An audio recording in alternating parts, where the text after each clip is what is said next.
Aarogyasri trust బెదిరింపులకు గురి చేస్తోందని నెట్వర్క్ ఆసుపత్రుల యాజమాన్యాలు ఆరోపిస్తున్నాయి. సేవలు నిలిపివేస్తే బ్లాక్ లిస్టులో పెడతామంటూ ఆరోగ్యశ్రీ ట్రస్ట్ చెబుతోందని తెలిపాయి. బెదిరింపులపై ఆసుపత్రి యాజమాన్యాలు మండిపడుతున్నాయి.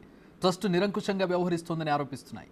నిబంధనలు ఆసుపత్రులు మాత్రమే పాటించాలా, ఆరోగ్యశ్రీ ట్రస్ట్ పాటించదా అని ప్రశ్నిస్తున్నాయి. 1500 కోట్ల రూపాయల బకాయిల్లో 200 కోట్ల రూపాయలు మాత్రమే చెల్లిస్తే ఎలా అని మండిపడుతున్నాయి.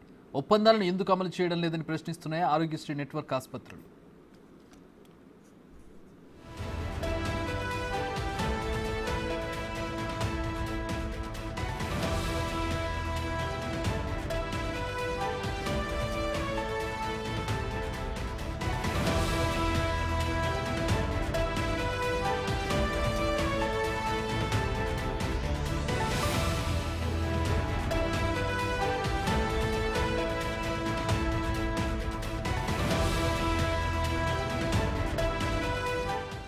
ఆరోగ్యశ్రీ ట్రస్ట్ బెదిరింపులకు గురిచేస్తోందని నెట్వర్క్ ఆసుపత్రుల యాజమాన్యాలు ఆరోపిస్తూ ఉన్నాయి.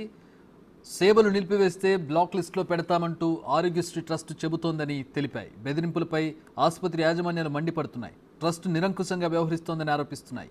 నిబంధనలు ఆసుపత్రులు మాత్రమే పాటించాలా, ఆరోగ్యశ్రీ ట్రస్ట్ పాటించదా అని చెబుతూ ఉన్నాయి.